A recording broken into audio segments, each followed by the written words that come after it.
हाँ जी। बोलो श्री प्राणनाथ प्यारी की जय। बोलो श्री सतगुरु महाराज की जय। पद्मावती पुरी धाम की जय।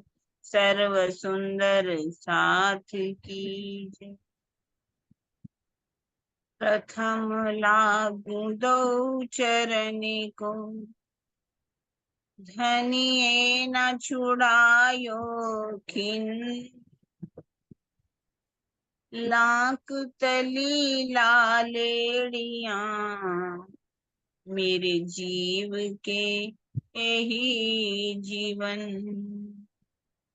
इन पांव तले पड़ी रहूं, धनी नजरी खोलो बातन। पलना वालों निरीखो नेत्रे, मेरे जीव के यही जीवन। मेरे जीव के यही। बोलो श्री प्राणनाथ प्यारी की जय। बोलो श्री सद्गुरु महाराज की। शुरू करते हैं हम अपना कीर्तन। हाँ जी सरोज दीदी, प्रकरण कौन सा था अपना? हाँ जी प्रणाम जी। प्रकरण 126 चल रहा है और 79 से शुरू होता है। हाँ जी, प्रकरण 126 और 79 चौपाई से शुरू कर रहे हैं। साध संगते आ जहर उतर से। अभी ऊपर वाली चौपाई में कल हमने देखा था फ्राइडे को कि दो साध की बात करी थी। तो कह रहे हैं कि साध संगते आ जहर उतर से, हृदय ते कर से प्रकाश। घेन निद्रा सर्व उड़ीने जासे, अंधकार नो नास। ब्रह्म तत्व को जानने वाले सच्चे संत की संगति से ही माया का जहर उतरेगा और हृदय में ज्ञान का प्रकाश होगा। जीव के निज स्वरूप को भुलाने वाली माया की गहरी नींद भी उड़ जाएगी, जिससे हृदय में स्थित अज्ञान का नाश हो जाएगा। त्यारे जीव जई आप औलख से आठाम। देख लो, लिंक ही बन गया जो अभी हम बात कर रहे थे। घर पोताना दृष्टि आव से, त्यारे पाम से विश्राम। राजी कहते मैं जवाब देता हूं ना अलग से। तब जीव को अपने निज स्वरूप तथा अपने अखंड घर की वास्तविक पहचान होगी। निज घर तथा अपने स्वरूप का बोध हो जाने पर ही जीव को परम शांति मिलेगी। इस चौपाई में से तारतम्य ज्ञान की महत्ता स्पष्ट होती है। तारतम्य ज्ञान के अभाव में अब तक किसी ने भी परब्रह्म के धाम, स्वरूप, लीला तथा अपने निज स्वरूप के बारे में यथार्थ रूप से नहीं कहा था। जारे जीवनी मोर्छा भागी, त्यारे उड़ी गयो अज्ञान। अज्ञान कर्मनी कामस केम रे, जारे भल्यो श्री भगवान। तब जीव के अंदर की बेहोशी समाप्त हो जाएगी। तब उसके हृदय में स्थित अज्ञान भी समाप्त हो जाएगा। जब प्रीतम परमात्मा से ही मिलन हो जाएगा तो उस समय भला कर्मों का बंधन कैसे रह सकता है। बेहोशी का कारण नशा होता है। नशा माया के जहर के सेवन से होता है। बेहोशी में अज्ञान हावी रहता है, जिसके कारण जीव को 84 लाख योनियों का कष्ट भोगना पड़ता है। प्रीतम का साक्षात्कार ही कर्मों के बंधन, अज्ञान और बेहोशी से शाश्वत मुक्ति दिलाता है। भ्रांत भरम सर्वे भाजी जासे, उड़ी जासे आशंक। अगम अगोचर सहु शोध था से, रम से माहे वसंत।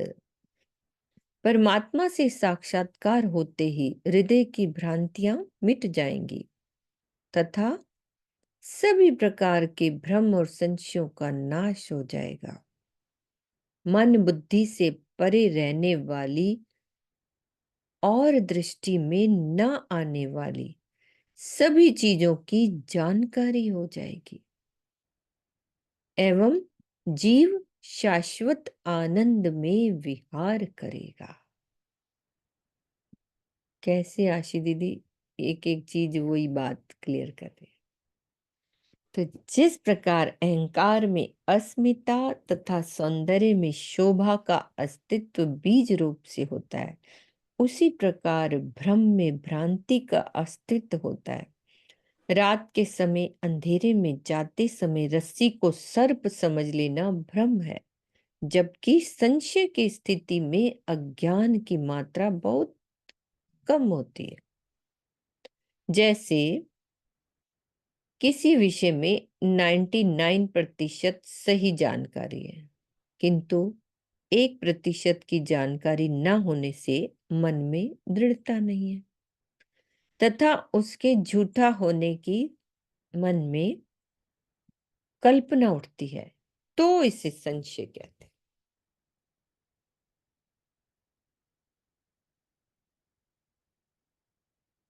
क्लियर है ना?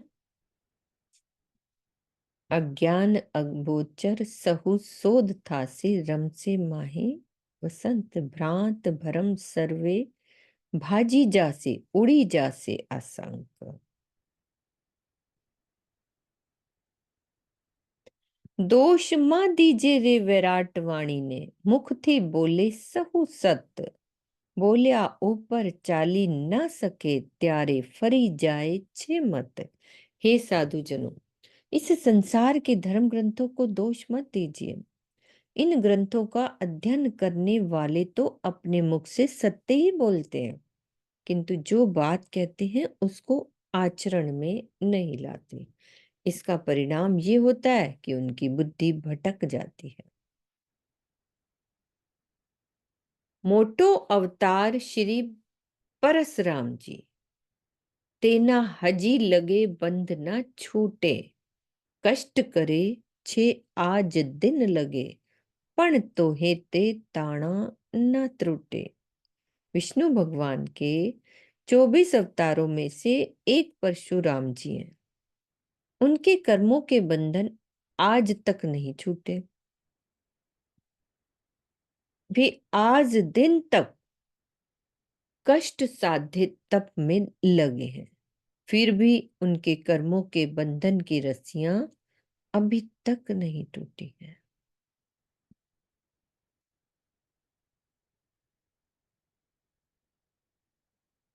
परशुराम जी की बात करें। हाँ जी, अनिल गोहिल बताएंगे परशुराम जी के बारे में। नहीं, प्रणाम जी दीदी। प्रणाम जी, सुन रहे? मैं तो किरण माता जी से पूछना चाहता था कि ये कैसे बंधन है। तो अभी तक वो तो द्वापर की बात, वो तो त्रेता युग की बात है, तो अब तक हाँ क्यों नहीं परशुराम टूटे? जी। जी हाँ जी किरण माता जी, आपके लिए क्वेश्चन आया है। हाँ जी, ये 24 अवतारों में से परशुराम जी हुए हैं ना, जी तो इसका मतलब उनके बारे में लिखा कि ये अभी तक भव सागर से पार नहीं हो पाए है ना, अभी भी तप में लगे हुए हैं। वैसे जो 7 नाम आते हैं चिरंजीवी, उनमें 7 परशुराम जी का नाम तो नहीं है, नहीं है। है ना? परशुराम जी का नाम तो उनमें नहीं आता। दीदी 7 कौन से? जैसे कि हनुमान जी हैं, बाली हैं, द्रोणाचार्य जी हैं, कृपाचार्य जी हैं, और वेद व्यास जी, हैं वेद व्यास जी। यस। वेद व्यास जी। हाँ, इस तरह से 7 नाम है, उन्हें परशुराम जी का नाम तो नहीं आता, पर भी इनके भी कर्मों के बंधन नहीं छूटे, ऐसा लिखा हुआ है। मैंने कभी जाना नहीं, इसके बारे में ध्यान नहीं दिया कभी भी। स्वामी जी वर्षों से तक है। पूछना दीदी, आप वो लिख लो आप। पूछते होते हो ना बात। हाँ दीदी हाँ क्या पता इसी में कोई जवाब आ जाए आगे चुपाइयों में ही। हाँ जीव वो के तो ठीक है, हाँ, पर कर्मों के क्वेश्चन लिख बंधन की लेते हैं, बात है। स्वामी जी से बात कर लेंगे दीदी। ये वर्षा क्या लिख रही थी? 3 बार इन्होंने वर्षा आ सत्य जाओ, लिखो नहीं, जल्दी आ जाओ, हैंड रेस करो, मैं तभी खोल देती हूँ वर्षा आपको। हाँ हाँ वर्षा खोलो।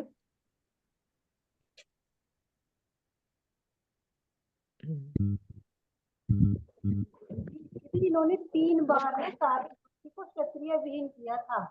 ये बहुत ज्यादा अस्त्र शस्त्र चलाने में निपुण थे और ये ऋषि पितामह के गुरु भी रहे हैं।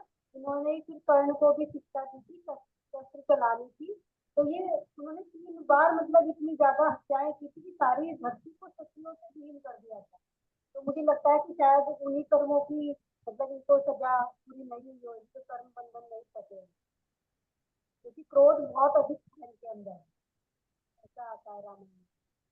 अच्छा हाँ, वो तो आप उनकी स्टोरी बता रहे हो ना दीदी, तो वो बात कह रही है ना कि उनमें नाम नहीं है, तो पूछ लेंगे किरण 24 दीदी। अवतार बताइए, 24 अवतार कौन कौन से?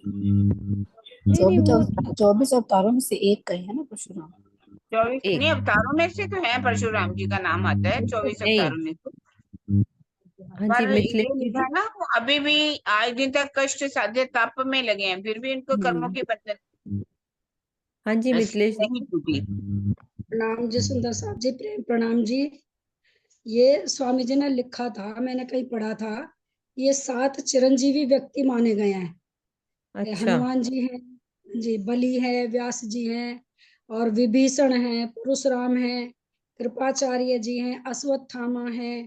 तो ये लोग अभी भी स्थूल सूक्ष्म रूप से इसी ब्रह्मांड में विचरण कर रहे हैं, और ये श्वेताश्वतर उपनिषद में इनका पूरा खुलासा किया हुआ है। तो ऐसा मैंने पढ़ा था कहीं,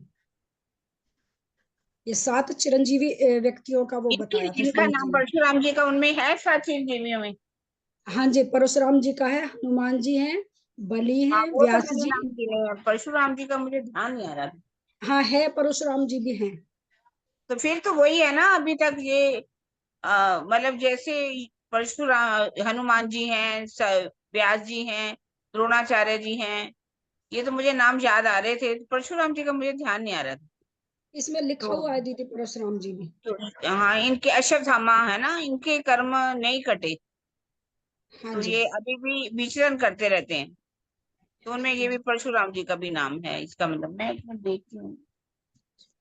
जी, प्रणाम जी। अश्वत्थामा जी तो बिना सिर के ही घूम रहा है। बिना सिर के ही घूम रहे हैं। अश्वत्थामा हम्म ठीक है सुंदर सा जी। अनेक देह दमे पंच अग्नि, तोहे न बले करम, अनाद काल ना जे बंध बांध्या, ते थाए नहीं जीव नरम। बहुत से लोग पंचाग्नि तप द्वारा अपने शरीर को कष्ट देते हैं, तो भी कर्मों का बंधन समाप्त नहीं होता। अनादि काल से जो कर्मों का बंधन लगा हुआ है, उसके कारण ही जीव कोमल हृदय का नहीं हो पाता। पौराणिक मान्यता में वैशाख ज्येष्ठ मास की तप तपाती दोपहरी में 5 स्थानों पर अग्नि जलाकर उनके बीच में बैठना तथा मंत्र आदि का जप करना पंचाग्नि तप कहलाता है। किंतु यह कठोपनिषद में वर्णित पंचाग्नि विद्या के विपरीत है। वास्तव में श्रद्धा पूर्वक पंच यज्ञों का करना ही पंचाग्नि तप है। तो इस चौपाई में जीव के साथ कर्म के बंधन को अनादि मानने से कई प्रश्न उठते हैं। आगे आगे जाओ ना। इस आधार पर क्या जीव भी अनादि और अविनाशी सिद्ध होता है? श्री मुखवाणी के इन कथनों से यह सिद्ध है कि जीव अनादि नहीं है। उपजे मोह अहंकार से, सो मोहे में समाये। ब्रह्मा विष्णु महेश लो, सो भी पैदा माया मोह अहंकार। किरंतन की है चौपाई 3 और 4। जीव का घर है नींद में, वासना घर श्री धाम। कलश हिंदुस्तानी। एक ख्वाबी दम सब नींद लो, दम नींदे के आधार। जो कदी आगे बल करे, तो गले नींदे में निराधार। बहुत सारी चौपाई हैं, पढ़ रही हूं मैं। तब जीव को घर कहाँ रहो, कहाँ खसम वतन। ईश्वर फिरे न रहे त्रिगुण, त्रिगुण चले जीव भेले। प्रश्न कियो श्री जु तबे, तुम में नहीं विचार। ईश्वर जीव विनाश है, तुम्हारे वचन मंझार। ये बीतक का है, बाकी वाणी के आ रहे हैं किरंतन के। तो इन कथनों से यदि जीव अनादि सिद्ध नहीं होता है, तो ब्रह्मवाणी के कथनों में विरोधाभास क्यों है? इसको क्लियर करना दीदी। सारी चौपाइयों का थोड़ा सा वैसे ही भावार्थ ले लो कि क्या कहना चाह रहे हैं कि जीव अनादि नहीं है। श्री मुखवाणी के कथनों से यह सिद्ध है कि जीव अनादि नहीं है। वो कह रहे हैं ना, उपजे मोह अहंकार से, सो मोही में समाये, है ना। इनकी उत्पत्ति कहाँ से होती है? मोह और अहंकार से, और मोह में ही समा जाते हैं। ब्रह्मा विष्णु महेश लो, सो भी पैदा माया मोह अहंकार। ब्रह्मा विष्णु महेश का भी उत्पत्ति कहाँ से हुई? मोह माया अहंकार से। को हम बहु से हमसे, है ना। जीव का घर है नींद में। जीव का घर कहाँ? आदि नयन की निद्रा से, मोह से हुआ है। पर वासना आत्मा कहाँ की है? परम धाम की। ख्वाबी दम सब नींद लो, दम नींदे के आधार। ये जितने भी सपने के जीव हैं, नींद से पैदा होते हैं, और इनका आधार भी नींद ही है। जो कभी आगे बल करे, यदि ये चलने की आगे कोशिश भी करते हैं, तो निराकार में समा जाते हैं, इससे आगे ये नहीं जा पाते। इसका स्नद में कहा, तब जीव को घर कहाँ रहे हो, कहाँ कसम वतन। फिर पूछे आ जाता है कि किरंतन में ये प्रकरण आता है, जीव का घर है कहाँ पर, उसका कसम कौन है, उसका वतन कौन सा है। ईश्वर फिरे ना रहे त्रिगुण। जब आदि नयन ही नहीं रहते, तो त्रिगुण भी नहीं रहते। त्रिगुण चले जीव हेले, त्रिगुण जाएंगे तो जीव भी चले जाएंगे। प्रश्न ये बीतक ही है, प्रश्न क्यों शिर जी तबे तुम में नहीं विचार। ईश्वर जीव विनाश है, तुम्हारे वचन मंजार। मतलब कह रहे हैं कि तुम कहते हो कि ईश्वर भी नहीं रहते, जीव भी नहीं रहते, तो फिर पारब्रह्म का ठिकाना कहाँ होता है, जी मुझे बताओ। तो ऐसा लगता है कि यदि जीव अनादि सिद्ध नहीं है, तो ब्रह्म वाणी के कथनों में विरोधाभास क्यों? मैं पढ़ू, आप पढ़ोगे? हाँ, ये पढ़ लो दीदी, क्लियर कर रहे हो ना आप साथ साथ। ठीक है। महाप्रलय में जब कारण प्रकृति यानी कि 7 शून्य तथा मोह कारण, मोह तत्व और महातत्व की बात की जा रही, का भी लय हो जाता है। जब चित्त के लय हो जाने से उसमें निज संस्कार जब रहेंगे ही नहीं, तो कर्म बंधन कैसे? जब मोह तत्व भी नहीं रहेगा, महातत्व भी नहीं रहेगा, अर्थात चित्त भी नहीं रहेगा, तो चित्त में जो सारे संस्कार है ना हमारे, तो फिर कर्म बंधन कैसे? इसमें लिखा हुआ है महाप्रलय में कुछ भी नहीं रहेगा। वही बात लिखी है, जब महाप्रलय में जीव आदि नयन में लीन हो जाता है, तो आदि नयन भी अपने मूल स्थान सुमंगला पुरुष अव्यकृत के महाकारण को प्राप्त हो जाता है। वो छिपाई आती है, ये ठोर माया शब्दिक त्रैगुण की परातप। तो ये प्रश्न खड़ा होता है कि जीव का अस्तित्व क्या है? क्या नए ब्रह्मांड में वही जीव पुनः प्रकट होगा और अपने पूर्व वाले सारे संस्कार लाएगा, जो कर्म बंधन के रूप में उसके साथ जुड़ जाएंगे, जैसा कि ईशुपाई में कहा गया? क्या नया ब्रह्मांड जब बनेगा, फिर से नए ब्रह्मांड बनेंगे, क्या वही जीव उसमें आएंगे, फिर पूरे जो संस्कार जो किए हुए हैं चित्त में अखंड है, क्या उसके साथ जुड़ जाएंगे? इस तरह से वो पूछ रहे। फिर कहते अनादि काल से जीव के साथ कर्म बंधन होना क्या अलंकारिक कथन है या यथार्थ?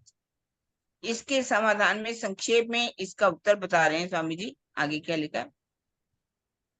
वेद एवं शास्त्रों के चिंतन करने वाले मनुष्यों का कथन है कि जब महाप्रलय होता है, उस समय पंचभूत अहंकार, महतत्व इत्यादि कुछ भी नहीं रहता। चारों तरफ केवल अंधकार ही अंधकार होता है। तम असी तमसा गुड मगरे, ऋग्वेद में लिखा है। उस समय जीव गहन निद्रा की तरह घोर सुषुप्ति की अवस्था में ऐसे रहता है जैसे कि उसका कोई भी अस्तित्व ना हो। ये ऋग्वेद में लिखा है। इस मन में कहा गया कि ना मृत्यु असीत अमृतम ना, अर्थात उस समय जीव की सत्ता और जीवन का लोप दोनों ही नहीं थे।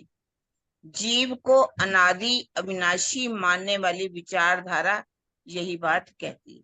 ये ऋग्वेद में लिखा है। ये जो मानते हैं कि जीव जो है सुषुप्ति अवस्था में रहता है, उसका अस्तित्व नहीं रहता, मूर्छावस्था में हो जाता है। किंतु यदि मुखवाणी के दार्शनिक तथ्यों पर ध्यान दें, हमारी मुखवाणी क्या कह रही है, तो स्पष्ट होता है कि जीव का स्वरूप महाप्रलय तक अविनाशी है। जब तक महाप्रलय नहीं होता जीव अविनाशी है। वस्तुत है वह आदि नारायण की चेतना का अभिप्रतिभास है, जिसे वेदांत की भाषा में चिदाभास भी कहते हैं। महाप्रलय में सभी जीव आदि नारायण में वैसे ही समाहित हो जाते हैं जैसे बिंब में प्रतिबिंब समाहित हो जाता है। आदि नारायण भी अपने मूल स्वरूप अव्याकृत के महाकारण स्थान को प्राप्त हो जाते हैं। इस प्रकार महाप्रलय में किसी भी जीव का स्वतंत्र अस्तित्व नहीं रहता। वाणी के अनुसार यदि हम ऐसा कहें कि चेतन तत्व कभी भी नष्ट नहीं होता, चाहे वो बिंब हो या प्रतिबिंब, वह मात्र समाहित हो सकता है तथा महाप्रलय के पश्चात सृष्टि रचना के समय पुनः प्रकट हो जाता है, तो हमें कोई आपत्ति नहीं है। जिस प्रकार हम कहते हैं कि ए माया आदि अनाद की चली जात अंधेर निर्गुण सिरगुण होए के सब फिर जाएगी फिर, अर्थात अनादि ब्रह्म की लय हो जाने वाली आदि माया प्रवाह से अनादि है। अनादि ब्रह्म की माया जो है अनादि काल से, मतलब प्रवाह में तो अनादि है। उसी प्रकार चिदाभास रूप जीव भी प्रवाह से अनादि है महाप्रलय तक। महाप्रलय में अंत्यस्करण के लिए हो लय हो जाने पर चित्त के सारे संस्कार भी लय हो जाएंगे। चित्त नहीं रहेगा तो उसके संस्कार भी कहाँ रह जाएंगे, वो भी लय हो जाएंगे। नई सृष्टि में जब पुनः चैतन्य जीव प्रकट होगा तो उसका अंत्यस्करण भी नया होगा और उसके पूर्व वाले संस्कार भी नहीं रहेंगे। इतना अवश्य है होगा कि चेतन में कर्म की प्रवृत्ति शाश्वत होने से कर्मों का संस्कार पुनः उसके साथ जुड़ने लगेगा। इसे ही कर्मों का अनादिकाल से जीव से संबंध माना गया है। अक्षरातीत की वाणी अक्षरशः सत्य है। आवश्यकता है उचित समायोजन की, जो एकमात्र धामधनी की कृपा से ही संभव। यानी कि चित्त नहीं रहता, चित्त के सारे संस्कार लय हो जाते हैं जब महाप्रलय हो जाती है। नए जीव बनते हैं और फिर से प्रकृति के चेतन जो है कर्मों के साथ जुड़ जाता है, तो नए संस्कार जो उसके साथ जुड़ने लगते हैं। तो भले ही दीदी जो अनादि क्वेश्चन था कि वो अभी तक वो परशुराम जी जिनका भी चल रहा था वो कर्मों के बंधन में, क्योंकि अभी तो महाप्रलय अभी तो हुआ महाप्रलय नहीं है। थोड़ी हुआ। हाँ मैं यही कह रही हूँ, हाँ अभी महाप्रलय हुआ जब नहीं है। महाप्रलय हुआ ही नहीं तब कैसे, अभी तो कह सकते हैं। हाँ ये अभी क्या है। परशुराम जी भी 7 जीवियों में आते हैं। हनुमान जी, व्यास जी, अश्वत्थामा, कृपाचार्य, द्रोणाचार्य, विभीषण और परशुराम, ये 7 चिरजीवी हैं। मैंने कहा था ना, मेरे को ध्यान नहीं आ रहा था परशुराम का, पर परशुराम जी भी हैं। बीच 7वें में। परशुराम जी आते हैं। हम्म, ठीक है सुंदर साथ जी, आगे चलते हैं अपन। प्रगट बैठा बंद छोड़वा ते आपन माटे थाए अवतार ते पण कर्मे बंधाना रखे कोई देखी बंधाए। परशुराम जी कर्मों के बंधन से अलग होने के लिए अभी भी सारे प्रयास कर रहे हैं। ये हमारे लिए सिखापन है कि जब वे विष्णु भगवान के अवतार होते हुए भी कर्मों के बंधन में बंधे हुए हैं, तो दूसरे लोग कर्मों के बंधन से यथासंभव दूर रहने का प्रयास करें। ये सिखापन है। आ ब्रह्मांड विखे कोई एम मां कहसो जे अमने सु करे बंद, ब्रह्मांड धनी पोते आप बंधावी, देखाड़े छे सनंद। इस ब्रह्मांड में किसी को भी ऐसा नहीं कहना चाहिए कि कर्मों के बंधन हमारा क्या कर लेंगे। इस ब्रह्मांड के स्वामी कहे जाने वाले ब्रह्मा, विष्णु और शिव भी कर्मों के बंधन में बंधे हुए हैं। तो सारे संसार को कर्म बंधन की अनिवार्यता दर्शा रहे हैं। अनिल भैया। नाम जी दीदी, राम नाम जी जी। सुंदर साथ जी। ये जो अभी ब्रह्मा विष्णु महेश को भी कर्म लगते हैं, तो दुनिया वाले लोग तो उनको मानते ही नहीं कि उनको कर्म लगते हैं। हाँ, वो यही तो बात कह रहे हैं। तो कैसे कर्म कर्म क्योंकि वो भी ध्यान तो करते हैं परमात्मा का, तो उनको कैसे कर्म के बंधन लगते हैं? दुनिया नहीं मानती। किरण दीदी आपका म्यूट है, आप बोल रहे हो कुछ। अच्छा, मैंने कहा अनिल जी, जब समझाया जाता है तो समझते हैं। जैसे रामचंद्र जी ने भी कर्म बंधन किया ना, अपना कर्म छुप करके जी। तीर लगाया था बाली को, हाँ जी। छुप करके तीर लगाया, मारा था ना, सुग्रीव के साथ युद्ध होता था हाँ जी। जब, तो वही बाली जो है वो बहेलिया बन करके बाद में जब उनका अवतार द्वापर होता युग है में। कृष्ण जी का जब महायुद्ध द्वापर हो में। जाता है महाभारत का, तो बाद में उन्होंने तीर लगाया था ना उनको। जी। तीर लगा था तो कारण क्या था? वो भी बंधन से नहीं मुक्त हो पाए, उन्होंने कर्म किया था, छिप करके तीर मारा था, तो उनको भी छिप करके तीर मारा था। इस तरह से अगर जी। हम समझाते हैं तो समझते हैं। जी। जी। इतने बिल्कुल। उदाहरण है अनिल भैया, तो ये तो मतलब कैसे पहले वाला बिल्कुल ऐसे किया तो अब आगे ऐसा होगा।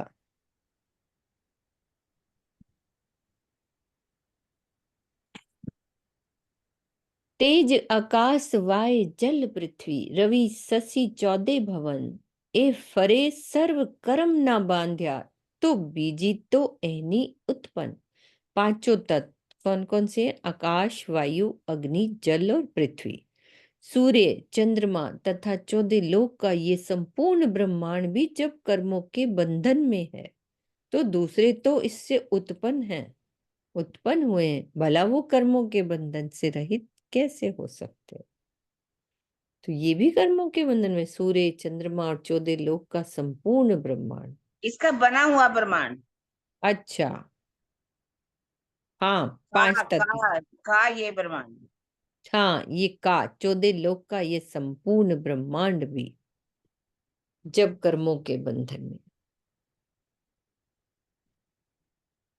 प्रगट विराट थयो जे दाड़े, एना बंध पहला ना बंधाना, बाल्या बले नहीं ते माटे, सहुए ते जाए तणाना। जिस दिन इस ब्रह्मांड की उत्पत्ति हुई उससे पहले ही कर्मों के बंधन बांध दिए गए, इसीलिए ये कर्म जलाने पर भी नहीं जलते और सभी को अपनी ओर खींचते हैं।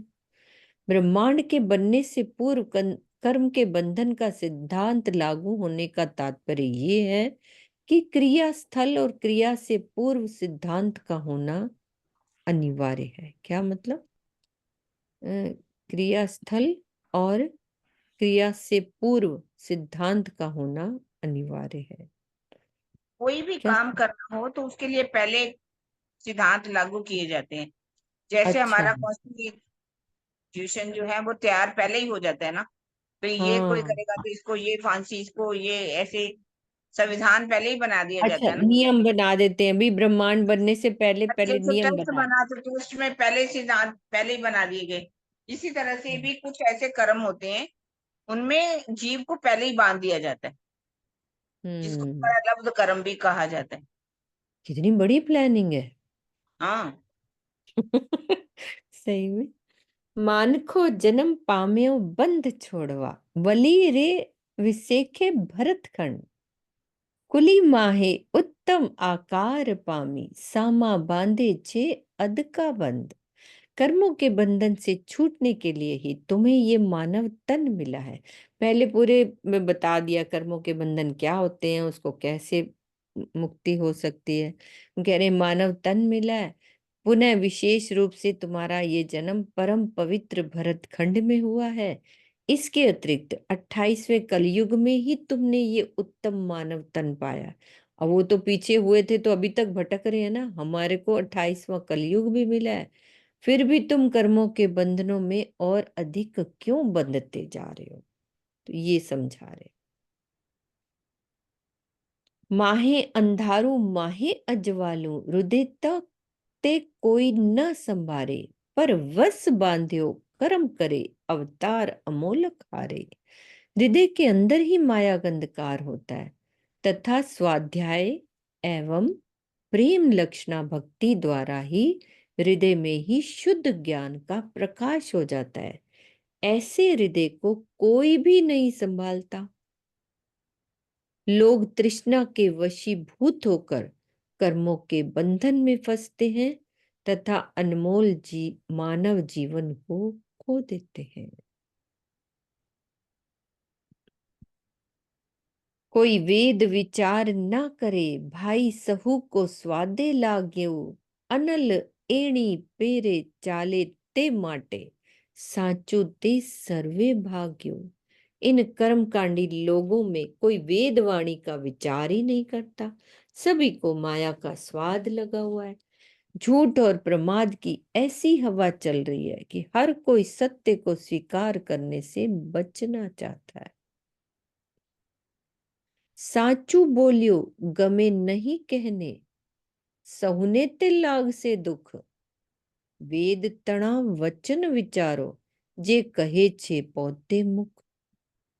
इस संसार में सत्य बोलना किसी को भी अच्छा नहीं लगता। असत्य की राह पर चलने वाले सभी लोगों को सत्य सुनने में कष्ट होता है। आप सभी लोग वेद के वचनों का विचार करके देखें, जो स्वयं अपने मुख से कहते हैं। क्या कहते हैं? वेद कहे मारा मूल आकाशे, शाखा छे पाताल, तो हे न समझे मूढ़मती, अने फरी फरी पड़े माहे जाल। क्या कहते वेद कि हमारी जड़ें आकाश में और शाखाएं पाताल में है। इतना भी कहने पर अति मूर्ख बुद्धि वाले लोग वास्तविकता को नहीं समझते और बार बार कर्मों के बंधन में बंधते जाते हैं। जैसा कि श्रीमद् भागवत गीता अध्याय 15:1 में संसार की तुलना एक वृक्ष से की गई है, जिसकी जड़ें आकाश में तथा शाखाएं पाताल में है। तो ये अलंकारिक वर्णन है जिसमें सृष्टि के कारण यानी मूल रूप सूक्ष्म को आकाश में तथा स्थूल को पाताल में अर्थात दृश्यमान जगत में दर्शाया गया है। वेद तणु ता बिरख नथी, भाई ए छे प्रगटवाणी, अवली के सबली विचारो ए आंकड़ी न कलाणी। हे भाई, वेद कोई वृक्ष तो है नहीं, ये तो अव्याकृत की ज्ञान धारा है। वेद का वहां मूल स्थान है ना, जो आदि नारायण के माध्यम से ऋषियों के हृदय में प्रकट हुई है। इसका उल्टा सीधा कैसे भी विचार किया जाए, किंतु बिना तारतम ज्ञान और परब्रह्म की कृपा के इसकी गुत्थियां नहीं खुलती हैं, खुल ही नहीं सकती। सत्यवाणी छे वेद तणी, जो ते कोई जुए विचारी, एक कोहड़ा रचियो रामत नो, सगला ते माहे अंधारी। यदि कोई विचार करके देखे तो ये स्पष्ट होगा कि जो वेद है वो सत्यवाणी है। कोहरे के समान अंधकारमय ये खेल ही ऐसा रचा गया है। यही कारण है कि यहाँ के सभी लोग अज्ञानता के अंधकार में भटकते रहते हैं। कोई दोष मा दीजो रे वेद ने, ए तो बोले छे सत्य, विश्व पड़ी भोम अज्ञान माहे, ए भोम फरवे छे मत। कोई वेदों को दोष ना देवे, वेद तो सर्वदा सत्य ही बोलते हैं। माया के इस संसार में सभी लोग अज्ञानता के अंधकार में भटक रहे हैं। इस मायावी जगत में सबकी बुद्धि ही उल्टी हो जाती। अर्थ जुए सहु उपली वाटनो, माहे लो ते माहे नव संभारे। विराट पूर वहे वह वटे, दुख सुख कोई न विचारे। लोग वेदों के अर्थ बाह्य दृष्टि से करते हैं, उसके अंदर छिपे हुए रहस्यों को कोई भी विचार नहीं करता। पूरा ब्रह्मांड ही मायावी अंधकार के भाव में बह रहा है। दुख सुख के रहस्यों पर विचार करने की किसी की भावना ही नहीं है। वेद विचार करी करी वल्या, पर ब्रह्म नव पार ब्रह्म नव लाध्या। वली वलिया उल्टा त्यारे पाछा, बंद विश्व न बांध्या। वेदों ने अक्षरातीत पर ब्रह्म के विषय में बहुत अधिक विचार किया, किंतु उनकी प्राप्ति नहीं कर सके। तब वेद पीछे की ओर उल्टा लौट पड़े और सबको कर्मों के बंधन में बांध दिया। वेदों द्वारा परब्रह्म की खोज के लिए जाना एक अलंकारिक वर्णन है। इसका मूल अभिप्राय ये है कि वेदों की ज्ञान धारा कहाँ तक पहुंचती है।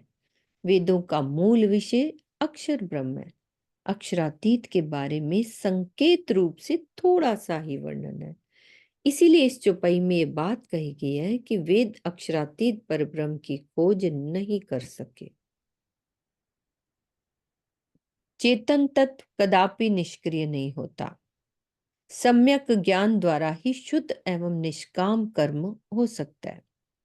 ऋग्वेद में जहाँ ज्ञान की धारा बहती है, तो यजुर्वेद में यही दर्शाया गया है कि वास्तविक ज्ञान को प्राप्त करने के पश्चात कर्म कैसे करना है। निष्काम कर्म करने के लिए प्रीतम के प्रेम में डूबना अनिवार्य है।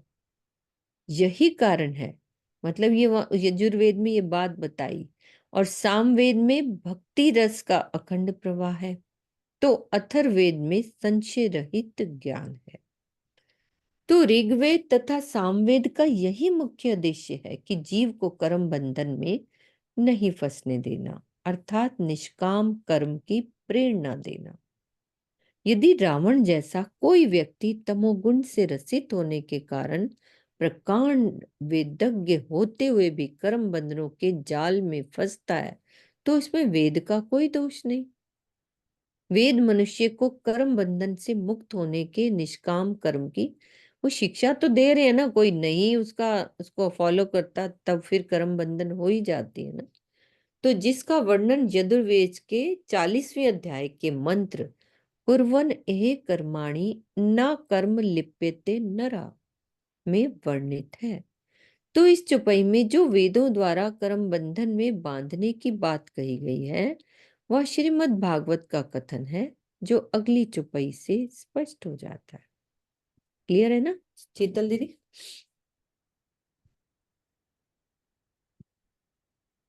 अनम्यूट करो। मैंने कहा आज तो मेरे पता नहीं ऊपर से निकल रही है, नींद आ रही है, सुन के समझ ही नहीं आई कहाँ से निकल गया ये। अच्छा मैं दोबारा वो पढ़ूंगी थोड़ी इसको सी बात, हाँ। हाँ, थोड़ा पढ़ते पढ़ते नींद आ जाती है, मैं इसलिए बीच में रुक जाती हूँ कि हाँ हाँ, थोड़ा समझ में आ नहीं रही मैं है। तो अपनी बात बता रही हूँ, मुझे तो आज नींद ही आ गई। आज ये इसी हाँ चौपाई वो- में आई, इसी चौपाई में आई है आज। हाँ ठीक है, हाँ नहीं ऊपर ऊपर तो सारा समझ आया, जब जीव के कर्म बताए हैं वो सारा अच्छे से आगे समझ हो। तो हाँ अभी हाँ यहाँ से मैं आप खुद पढ़ूंगी अपने आप एक बार घर में। हाँ, बस वेद विचार करी करी वल्या, पार ब्रह्म नवलध्या। किरण दीदी बोल देती है इसका सारांश। वली वल्या उल्टा त्यारे पी पाछा, बंद विश्व न बांध्या। वो थोड़ा मैटर ऐसे आ जाती है जबकि। किरण दीदी क्या कहना चाह रहे हैं? पूरा सारांश मेरे को तो थोड़ा क्लियर तो हुआ है। इसका भावार्थ ये बताया है कि वेदों द्वारा पारब्रह्म की खोज तो की गई, खोज जाना, ये अलंकारिक वर्णन है। फिर वेदों ने खोज की, इसका अभिप्राय क्या बताया है कि वेदों की ज्ञान धारा कहाँ तक जाती है। अच्छा, वेदों का जो मूल क्या है, अक्षर ब्रह्म है। क्योंकि अक्षर ब्रह्म की पहचान कराते हैं ना, ओम भू भुव स्व, जैसे कि परमात्मा सत्य है, चित है। एक्चुअली इसलिए अक्षर ब्रह्म की, वेदों का मूल जो अक्षर ब्रह्म है, कहा गया है कि इसका स्थान कहाँ, वेदों का मूल स्थान कहाँ पर है। अव्यक्त ब्रह्म के हाँ स्थान में हाँ 4 वेदों के स्थान है ना, तो हाँ इसका जी, मूल कहाँ पर है, अक्षर ब्रह्म में है ना। तो ये अक्षर हम्म ब्रह्म की पहचान करा, अक्षरातीत का मतलब सांकेतिक वर्णन है, वरना ये अक्षर ब्रह्म का ही ओम शब्द जैसे कहा गया। यानी ये अक्षर ब्रह्म को ही अक्षरातीत मान बैठे हैं। मतलब इनकी जो है पहुंच अक्षर ब्रह्म तक है। हाँ ओम भू, ओम शब्द लगाते हैं ना, ओम का मतलब ही वही है, हाँ, अव्यकृत में अक्षर आते हैं ना, ओ ओम के ओ ई पांचों। वांग हाँ जैसे कहा जाता है, हाँ सत्य हाँ, चित आनंद वैसे कहा गया। लेकिन ये अव्यकृत को सत्य कह देते हैं, सबली को चित कह देते हैं, और केवल को आनंद कह देते हैं, और सतस्वरूप को सत्य चित आनंद कह देते हैं। ठीक है। चेतन हमेशा निष्क्रिय नहीं होता। सम्यक ज्ञान द्वारा ही शुद्ध एवं निष्काम कर्म हो सकता है। सम्यक ज्ञान होना चाहिए। ऋग्वेद जो ग्रंथ है, वेद है, उसमें ज्ञान के बारे में मतलब बताया गया। ज्ञान मतलब क्या है, ज्ञान की धारा बहती है। और यजुर्वेद में क्या है, वास्तविक ज्ञान ज्ञान को को प्राप्त प्राप्त करने के लिए करके। कर्म कैसे करना है हमें, है ना। यजुर्वेद में बताया कि कर्म क्या करना है हमने। फिर कह रहे हैं कि निष्काम कर्म करने के लिए प्रीतम के प्रेम में डूबना अवश्य है। इसके लिए हमें भक्ति करनी पड़ेगी। उस सामवेद में बताया गया। सामवेद में मतलब पूरे जैसे कि संगीत गंधर्व ये जो है सामवेद के अंदर है, भक्ति रस है इसके अंदर।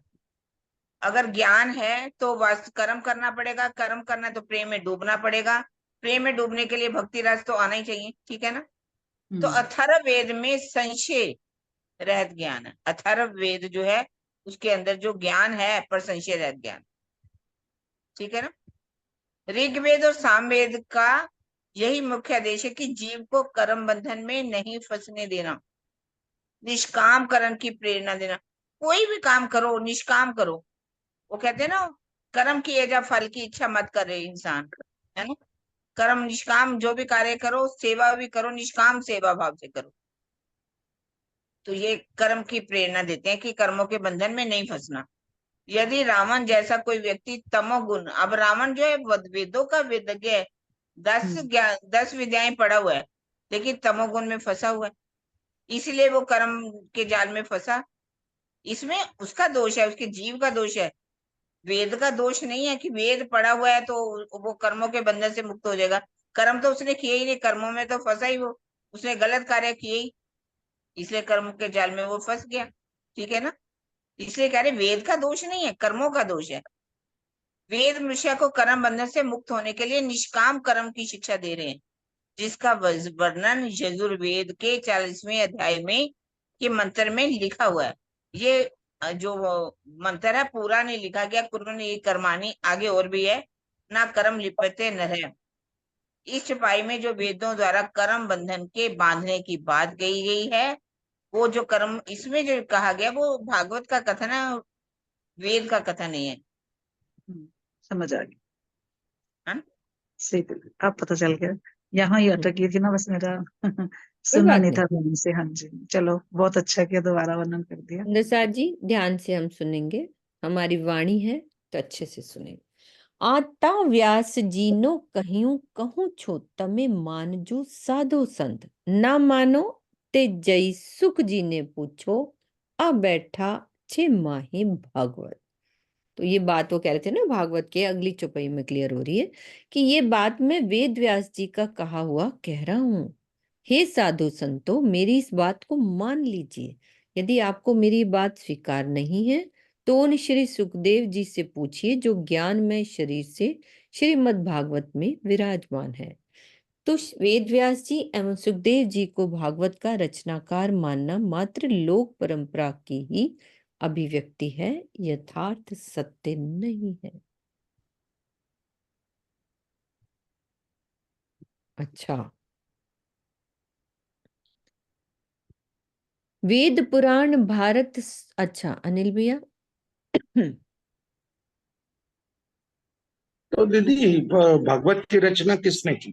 हाँ, मेरे दिल में भी मैं रुक गई ना, ये क्या मतलब है वेद व्यास और सुखदेव जी को भागवत का की रचना दुनिया वाले मानते हैं, परंपरा है, तो अर्थात सत्य क्या है? हाँ, यथार्थ सत्य नहीं है, ये लिख दिया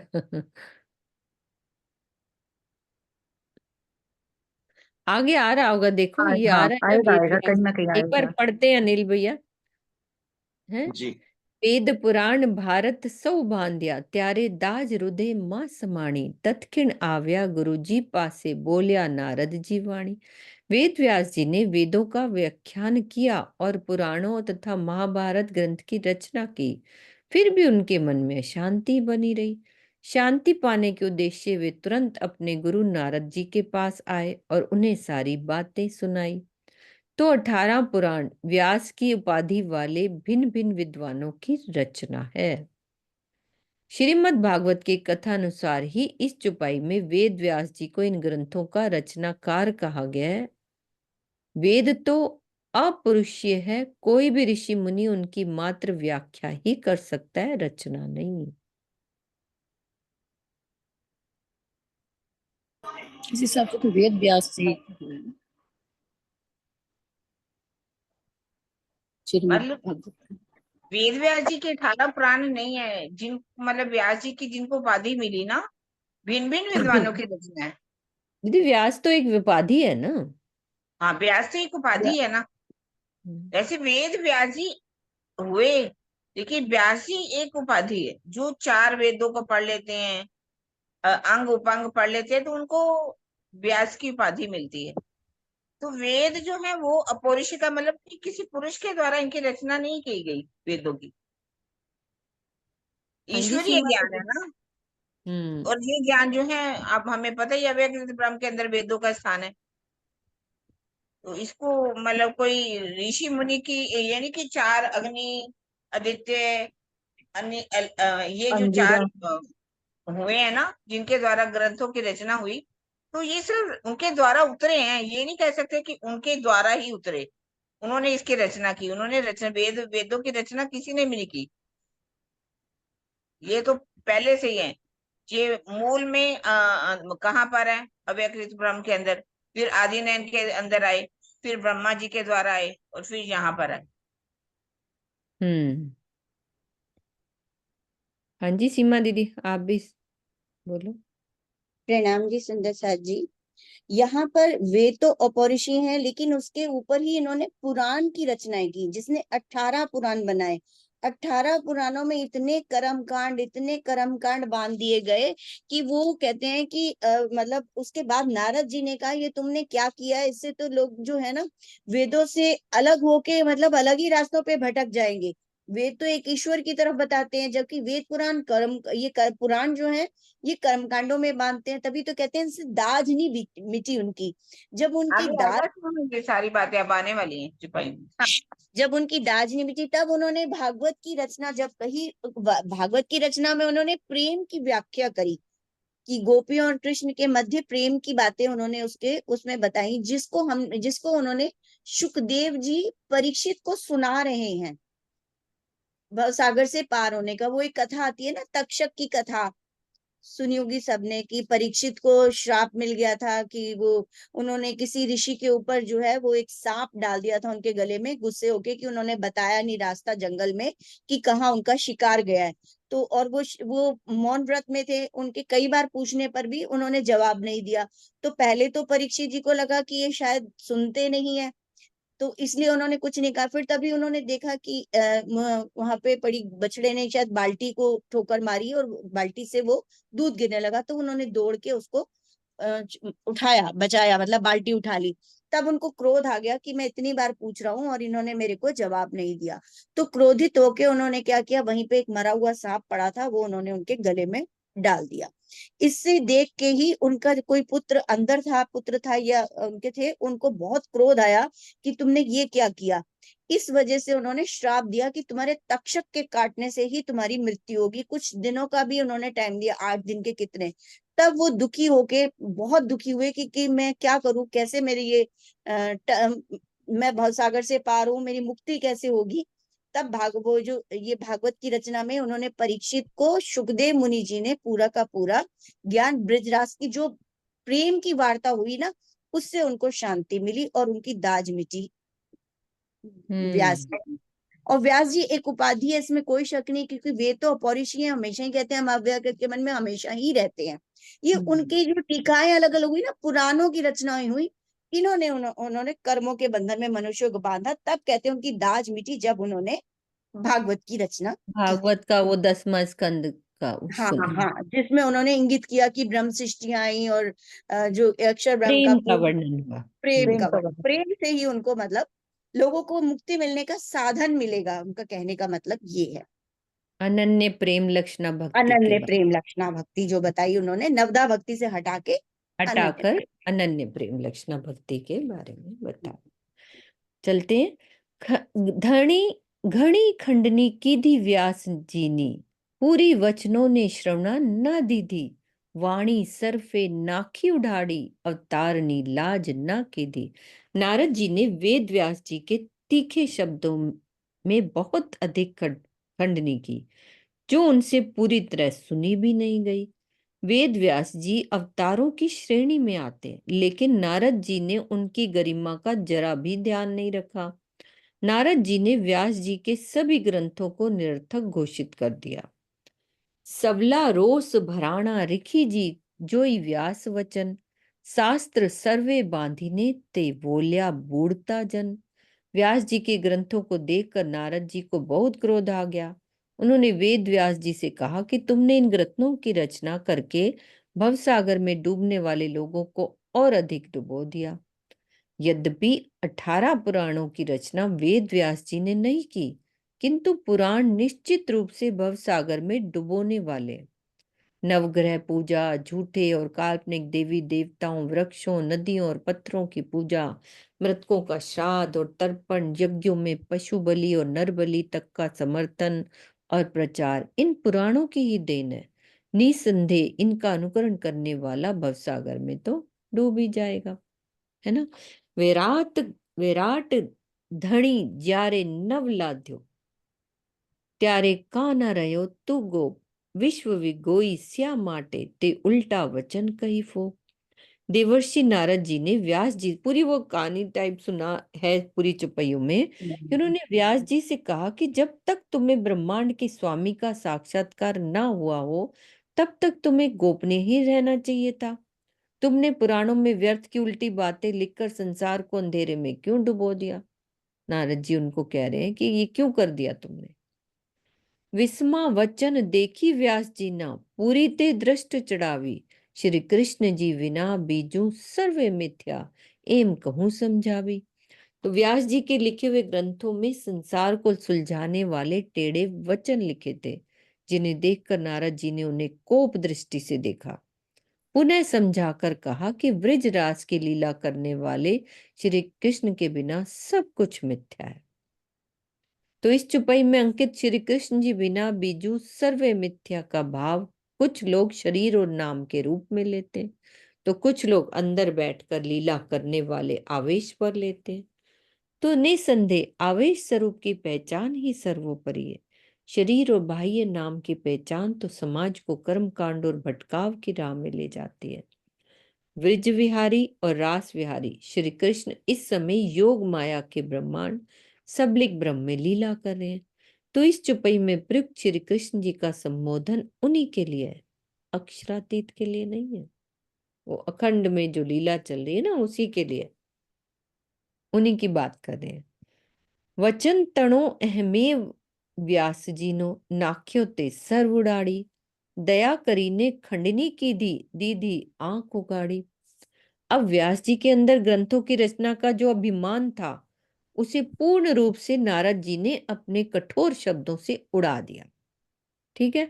सच्चे गुरु के रूप में उन्होंने व्यास जी के ऊपर दया की और खंडनी के तीखे शब्दों से उनकी आंखें खोल दी। पुत्र या शिष्य के सामने उसकी झूठी प्रशंसा, अब ये इस बात के लिए सिखापन दे रहे हैं स्वामी जी कि पुत्र या शिष्य के सामने उसकी झूठी प्रशंसा कभी नहीं करनी चाहिए, बल्कि उसके कल्याण के लिए सिखापन के कठोर शब्द कहने में जरा भी शिथिलता नहीं होनी चाहिए। सरोज दीदी ये हमारे लिए कह रहे हैं। नारद जी ने इसी नीति का पालन किया। तेणे समय कहूं नारद जी न वले जिभ्या, मैं ये वाली बात कह के थोड़ी नींद खोल रही हूँ तो सुंदर सा नींद ना आए। तेणे समय कहूं नारद जी न वले जिभ्या मारी एम, कठिन वचन कया व्यास जी ने, मैं केम कहवाए तेम। उस समय नारद जी ने वेद व्यास जी को जिन कठोर शब्दों में संबोधित किया उसे मैं कैसे कहूं, मतलब बहुत कुछ बोला होगा उन्होंने। वो कह रहे हैं मेरी जिह्वा उसको कहने में समर्थ नहीं है। सोचो कितना कठोर कहा होगा। आटलू पण हूं तोज कहूं छू, रखे केणे आ जाणू जाए, आ दुनिया भेला साध तणाए, त्यारे सू करूं मैं ना रहवाए, करूं मैं ना रहवाए। इतनी बात इसलिए कह रहा हूं ताकि कोई व्यक्ति इससे अनजाना ना रह जाए। जब साधु महात्मा भी इस दुनिया के साथ कर्म के बंधन में खींचे जा रहे हैं तो मैं क्या करूं? यह दृश्य देखकर मुझसे रहा नहीं जाता। हाकली गुरगम दीदी नारद जी, ते लई व्यास घर आव्या, सार वचन लई ग्रंथ सगलना, हृदय ते माही समाव्या। नारद जी ने वेद व्यास जी के ऊपर खंडनी द्वारा शीघ्र कृपा की। उनका सिखापन लेकर वेद व्यास जी अपने निवास आश्रम पे आए। उन्होंने सभी ग्रंथों का सार लेकर अपने हृदय में रख लिया। फिर क्या हुआ? सार तणो विचार करीने बांध्या द्वादश स्कंद। पूरा भागवत के बारे में बता रहे कैसा 10वां स्कंद उतरा। त्यारे ठर्यो हृदय इणे वचने, मन पाम्यो आनंद। इसके पश्चात उन सार वचनों का विचार करके उन्होंने 12 स्कंदों में श्रीमद् भागवत ग्रंथ की रचना की। इसके पश्चात उनके हृदय में अपार शांति मिली तथा मन आनंदित हो गया। अब श्रीमद् भागवत के अंदर अक्षरातीत द्वारा की गई ब्रिज और रास लीला का वर्णन है, जिसको आत्मसात करने पर हृदय में प्रेम का अंकुर फूटने लगता है, जो अंतोदगत व शांति और आनंद का द्वार खोल देता है। उधर सुख जी उपना एक लास्ट पहले थे, अने आही उपनु भागवत, व्यासे वचन कही पृच्छव्या, ग्रही प्रस्या संत। वेद व्यास जी के पुत्र के रूप में श्री सुखदेव जी उत्पन्न हुए और इनसे ही भागवत ग्रंथ प्रकट हुआ। व्यास जी ने भागवत के वचनों में सुखदेव जी को समझाया और उसे संतों को सुनाने के लिए कहा। वेद व्यास जी भागवत के रचनाकार अवश्य हैं, किंतु संसार में भागवत का रस सुखदेव जी से ही फैला है। इसीलिए ये बात प्रचलित हो गई कि सुखदेव जी से ही भागवत प्रगटी है, फैली है। आ गई ना बात? क्लियर हो गई? नील भैया क्लियर हो गई? ठीक है, चौपाई दुराए सरोज दीदी। उदर सुख जी उपनान आही उपनु भागवत, व्यासे वचन कही पृच्छव्या, ग्रही परसव्या संत, ग्रही प्रसव्या संत। बोलो श्री प्राणनाथ प्यारे की जय, सदगुरु महाराज की जय, पन्ना धाम की जय। प्रणाम जी।